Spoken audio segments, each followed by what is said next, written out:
ಭೀಕರ ಕೊಲೆ, ಪತ್ನಿಯ ಶವ ಮಂಚದ ಪೆಟ್ಟಿಗೆಯಲ್ಲಿ ಪತ್ತೆ. ಮೂಡಲಗಿ ತಾಲೂಕಿನ ಕಮಲದಿನ್ನಿ ಗ್ರಾಮದಲ್ಲಿ ಬುಧವಾರ ಭೀಕರ ಘಟನೆಯೊಂದು ನಡೆದಿದೆ.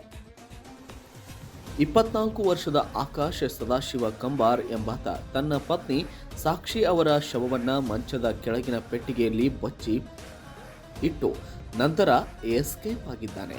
2025 ಮೇ 24ರಂದು ಮದುವೆಯಾಗಿದ್ದ ದಂಪತಿ ಮನೆಯಲ್ಲಿ ವಾಸಿಸುತ್ತಿದ್ದರು.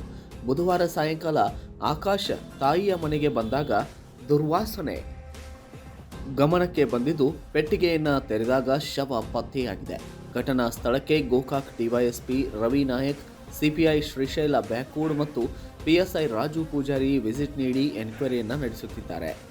ಆಕಾಶ್ ಅತ್ತೆ, ಮಾಮ ಸೇರಿದಂತೆ ಕೆಲವು ಸಂಬಂಧಿಗಳು ಸಾಕ್ಷಿಗೆ ಮನೆಯಲ್ಲಿ ಕಿರುಕುಳ ನೀಡಿದ್ದಾರೆ ಎಂದು ಕುಟುಂಬಸ್ಥರು ಪೊಲೀಸ್ನಲ್ಲಿ ದೂರು ನೀಡಿದ್ದಾರೆ.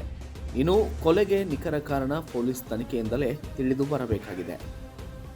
Bureau report, Kannada Janashri news, Mudalagi.